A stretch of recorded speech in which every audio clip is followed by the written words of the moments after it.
പ്രണയിനി രചനാ സംഭാഷണ മൈഥിലി മിത്ര ഭാഗം 26. പ്രിയേ, നീ എന്തായി ചെയ്തേ? എൻ്റെ പ്രവൃത്തി കണ്ട് ആദ്യം പകച്ചു പോയത് ഏട്ടത്തിയായിരുന്നു. അവരെന്നെ പിന്നിലേക്ക് വലിച്ചു മാറ്റി നിർത്തി കയ്യിലേക്ക് ശക്തമായി ഒന്ന് തന്നു. അപ്പോഴാണ് ഞാൻ ചെയ്തു പോയ കാര്യങ്ങൾ എനിക്ക് ഓർമ്മ വന്നത് തന്നെ. മുഖമുയർത്തി മുന്നോട്ടേക്ക് നോക്കിയപ്പോൾ കണ്ടു ഇടത്ത് കവിൾത്തടം കൈപ്പത്തി കൊണ്ട് പൊത്തിപ്പിടിച്ച് നിൽക്കുന്ന സ്വന്തം അമ്മയെ. അവരുടെ നിൽപ്പ് കണ്ടപ്പോൾ എനിക്ക് വല്ലാത്ത വേദന തോന്നി. എന്തൊക്കെയായാലും എൻ്റെ അമ്മയാണ്, അതൊരിക്കലും മറക്കാൻ പാടില്ലായിരുന്നു.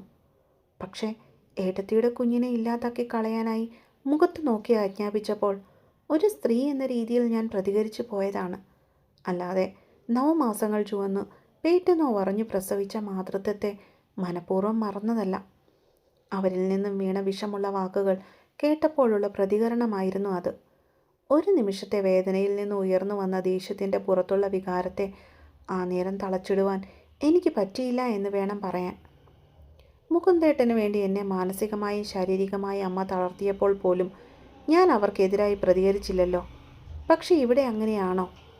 അവരും ഒരു സ്ത്രീയല്ലേ, അമ്മയല്ലേ, പ്രസവിച്ചതല്ലേ? അങ്ങനെയുള്ള ഒരുവൾ ഈ ഭൂമിയിലേക്ക് ഇനിയും പിറവി കൊള്ളാത്ത ഒരു കുരുന്നിനെ ഇല്ലാതാക്കി കളയുവാൻ അതിൻ്റെ അമ്മയോട് തന്നെ ആവശ്യപ്പെടുന്നത് എത്രമാത്രം ഇതാണ്, എത്ര വികൃതമാണ്. അതോർത്തപ്പോൾ മാത്രം അവർക്ക് കൊടുത്തത് കുറഞ്ഞു പോയെന്ന് എനിക്ക് തോന്നി. ഞാൻ എരിയുന്ന കണ്ണുകളോടെ അവരെ തന്നെ പ്രിയേ, നിന്റെ അമ്മയാണത്. ഒരിക്കലും അങ്ങനെ കൈനീട്ടി ചെയ്യുവാൻ പാടില്ലായിരുന്നു.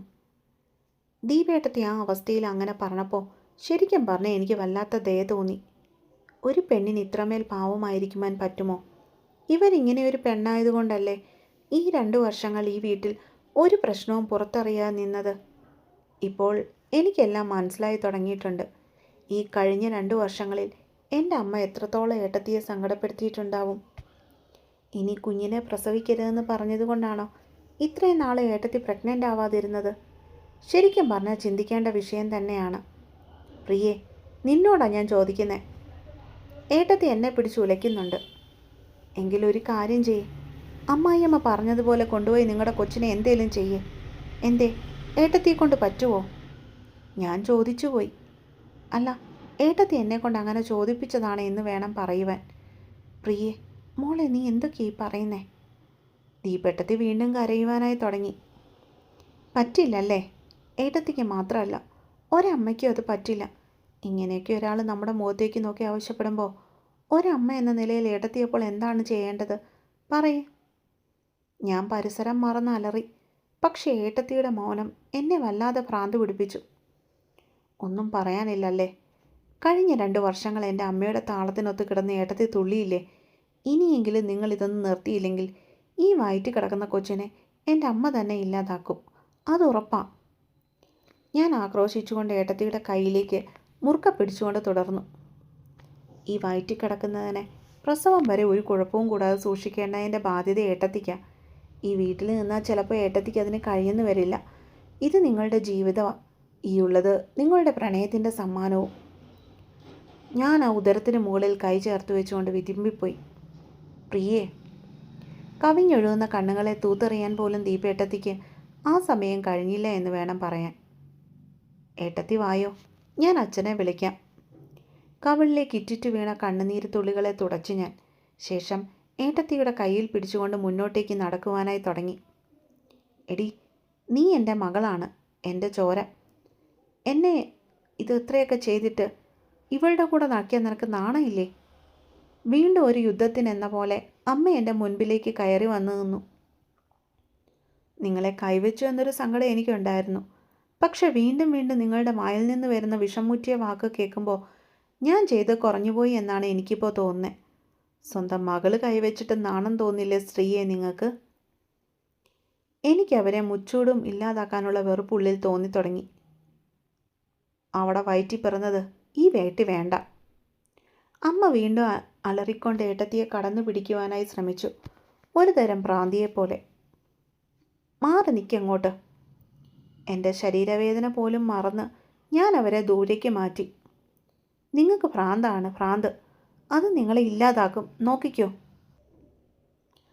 തറയിൽ വീണ് കിടക്കുന്ന എൻ്റെ അമ്മയെ ഒന്ന് എഴുന്നേറ്റിരുത്തുവാനുള്ള മനസാക്ഷി പോലും ഞാൻ കാട്ടിയില്ല. ഒന്ന് തിരിഞ്ഞു പോലും നോക്കാതെ ഞാൻ ഏട്ടത്തിയുടെ കൈയും പിടിച്ച് വീടിന് പുറത്തേക്കിറങ്ങി, രക്ഷപ്പെടുവാൻ എന്നോണം. 1.5 മാസം ആയിട്ടുണ്ട്. കുഴപ്പമൊന്നുമില്ല. മരുന്നുകൾ എഴുതി തരാം. അടുത്ത മാസം വന്നൊന്ന് സ്കാൻ ചെയ്തോളൂ. ഗൈനക്കോളജിസ്റ്റ് ലീല മാഡം എന്തൊക്കെയോ മരുന്നിൻ്റെ പേരുകൾ പ്രിസ്ക്രിപ്ഷൻ പാടിൽ കുറിക്കുന്നത് നോക്കി ഞാനും സന്ദീപേട്ടനും ദീപേട്ടത്തിയും അവരുടെ ടേബിളിന് എതിർവശത്തായി കിടന്നിരുന്ന കസേരകളിലിരുന്നു. ദീപേട്ടത്തിയെ ഹോസ്പിറ്റലിലേക്ക് കൊണ്ടുപോകാനായി തുടങ്ങിയപ്പോഴേക്കും ഏട്ടൻ ബാങ്കിൽ നിന്നും തിരിച്ച് വീട്ടിലേക്ക് എത്തിയിരുന്നു. അതുകൊണ്ട് തന്നെ വീട്ടിൽ നടന്ന കാര്യങ്ങൾ വള്ളി പുള്ളി തെറ്റാതെ ഞാൻ ഏട്ടനോട് പറഞ്ഞു കൊടുത്തു. എല്ലാം കേട്ടപ്പോൾ ഏട്ടത്തിയെ കെട്ടിപ്പിടിച്ച പാവം നിന്ന് കരഞ്ഞത് കണ്ടപ്പോൾ എൻ്റെ ചങ്ക് പറഞ്ഞു പോയതുപോലെയാണ് എനിക്ക് തോന്നിയത്. അവരുടെ ജീവിതത്തിലെ ഏറ്റവും വലിയ സന്തോഷം ഇത്ര വലിയ പ്രതിസന്ധി ഘട്ടത്തിലൂടെയാണ് കടന്നു പോകുന്നതെന്ന് ചിന്തിച്ചപ്പോൾ എനിക്ക് വല്ലാണ്ടായി.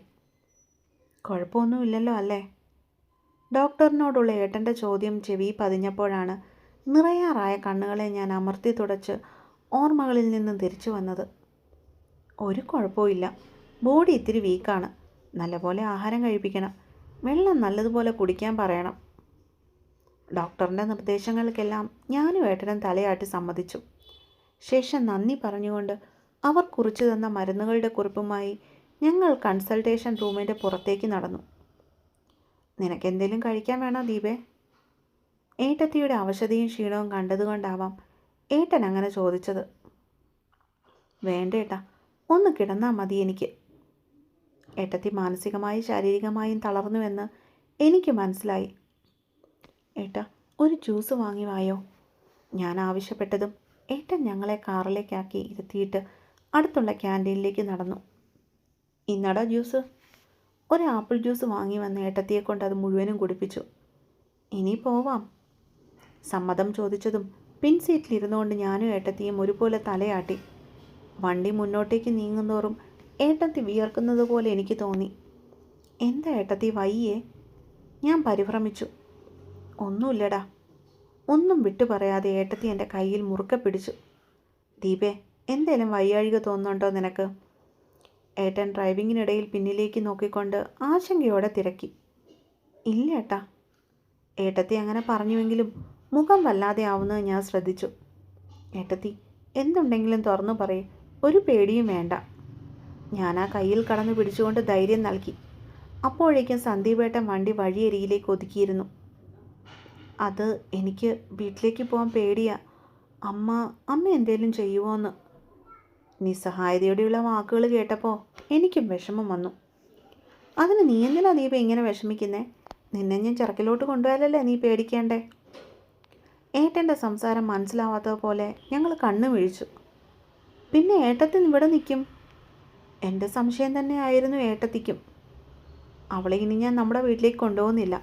പ്രസവം വരെ അവളുടെ അമ്പാട്ട് നിൽക്കട്ടെ. അത് കഴിഞ്ഞ് എന്താണെന്ന് വെച്ചാൽ നമുക്ക് തീരുമാനിക്കാം. നിശ്ചയിച്ചുറപ്പിച്ചതുപോലെയായിരുന്നു ഏട്ടൻ്റെ വാക്കുകൾ. ഏട്ടാ, അതെനിക്ക്. ഏട്ടത്തി എന്തോ പറയുവാനായി പോയതും വേണ്ട എന്ന രീതിയിൽ സന്ദീപേട്ടൻ കൈകൊണ്ട് ആംഗ്യം കാട്ടി. നീ പറയാൻ പോണത് എന്താണെന്ന് എനിക്കറിയാം. നിന്നെ കാണാൻ എന്നും ഞാൻ വന്നോളാം. അതേത് പാതിരാത്രിയാണെങ്കിലും ശരി. എനിക്കിപ്പോൾ ആവശ്യം നിൻ്റെ നമ്മുടെ കുഞ്ഞിൻ്റെയും രക്ഷയാണ്. അതുകൊണ്ട് എൻ്റെ ദീപക്കൊച്ച് സ്വന്തം വീട്ടിൽ പോയി നിന്നോടി. കണ്ണ് ചിമ്മിയുള്ള ഏട്ടൻ്റെ സംസാരം കേട്ട് ദീപേട്ടത്തി ചിരിക്കുന്നത് കണ്ടതും എൻ്റെ മനസ്സും ഒന്ന് ശാന്തമായി. ഏട്ടൻ്റെ വണ്ടി അമ്പാട്ട് വീട് ലക്ഷ്യമാക്കി പാഞ്ഞതും ഞാൻ ഏട്ടത്തിയുടെ കൈ സ്വന്തം കൈവെള്ളയിൽ പൊതിഞ്ഞു പിടിച്ചു. നിമിഷങ്ങൾ കടന്നുപോയി. ഏട്ടനും ഏട്ടത്തിയും വരാനിരിക്കുന്ന കുഞ്ഞിൻ്റെ ഓർമ്മകളിൽ മുഴുകിയപ്പോൾ ഞാൻ എൻ്റെ മുകുന്ദേട്ടനെ തേടിപ്പോയി. അങ്ങോട്ടേക്ക് ചെല്ലുമ്പോൾ ആളവിടെ കാണുമോ? എന്നെ കണ്ടാൽ ആ മുഖം വെറുപ്പുകൊണ്ട് ചുളിയുമോ? എൻ്റെ ചിന്തകൾ പാഞ്ഞത് ആ വഴിക്കായിരുന്നു. ഏകദേശം 10 മിനിറ്റ് കഴിഞ്ഞപ്പോഴേക്കും ഏട്ടൻ്റെ വണ്ടി അമ്പാട്ടെ മുറ്റത്തേക്ക് കയറി ചെന്നിരുന്നു. കാര്യങ്ങളെല്ലാം ഏട്ടൻ എല്ലാവരെയും വിളിച്ചു പറഞ്ഞതിനാൽ തന്നെ വീടിൻ്റെ മുറ്റത്തായി എൻ്റെ അച്ഛനടക്കം എല്ലാവരും ഞങ്ങളെ സ്വീകരിക്കാനായി ഒരുങ്ങി നിൽപ്പുണ്ടായിരുന്നു. വണ്ടി നിന്നതും സന്ദീപേട്ടൻ ഞങ്ങളോട് ആദ്യം ഇറങ്ങാൻ പറഞ്ഞു. ഏട്ടത്തിക്ക് പിന്നാലെ ഞാനും കാറിൽ നിന്നിറങ്ങി. മോളെ. മകളെ കണ്ട സന്തോഷത്തിൽ അനിതാമ്മ സിറ്റൗട്ടിൽ നിന്ന് ഓടിയിറങ്ങി മുറ്റത്തേക്ക് വന്ന് ഏട്ടത്തിയെ കെട്ടിപ്പുണർന്നു. കയറി വാ. ഏട്ടത്തിക്ക് ഒരു ഉമ്മ നെറുകയിൽ നൽകിയതിന് ശേഷം എൻ്റെ കയ്യിൽ കടന്നു പിടിച്ചുകൊണ്ട് അനിതാമ്മ അകത്തേക്ക് ക്ഷണിച്ചു. ആരും പരസ്പരം ഒന്നും മിണ്ടിയില്ല. ഒരു കുഞ്ഞതിഥി വീട്ടിലേക്ക് വരുമെന്നുള്ള സന്തോഷം ആഘോഷിക്കാനോ അതോ ദീപ ഇത്രയും നാൾ അനുഭവിച്ച അവസ്ഥയെക്കുറിച്ച് ഓർത്ത് സങ്കടപ്പെടണമോ എന്ന ചിന്തയായിരുന്നു എല്ലാവരിലും അപ്പോൾ നിറഞ്ഞു നിന്നത്. എല്ലാവരുടെയും ഒപ്പം അകത്തേക്ക് നടക്കുമ്പോൾ എൻ്റെ കണ്ണുകൾ മൂന്തേട്ടനെ ആയിരുന്നു ആദ്യം തിരഞ്ഞത്. ഹാളിലേക്ക് കയറിയപ്പോൾ കണ്ടു അടുത്ത സെറ്റിയിൽ എന്തൊക്കെയോ ചിന്തിച്ചുകൊണ്ടിരിക്കുന്ന എൻ്റെ പ്രണയത്തെ. ആ മുഖം ചുവന്ന് നീര് വെച്ചതുപോലെ കാണപ്പെട്ടു. കണ്ണുകൾ കലങ്ങിയിരുന്നു. ആകെപ്പാടെ വല്ലാത്തൊരവസ്ഥയിൽ മുകുന്ദേട്ടൻ ഇരിക്കുന്ന കണ്ടപ്പോൾ എൻ്റെ ചങ്ക് പറഞ്ഞതുപോലെ തോന്നി. അപ്പോൾ കാത്തിരിക്കുക കേട്ടോ, അടുത്ത പാട്ടുമായിട്ട് വേഗം വരാവേ.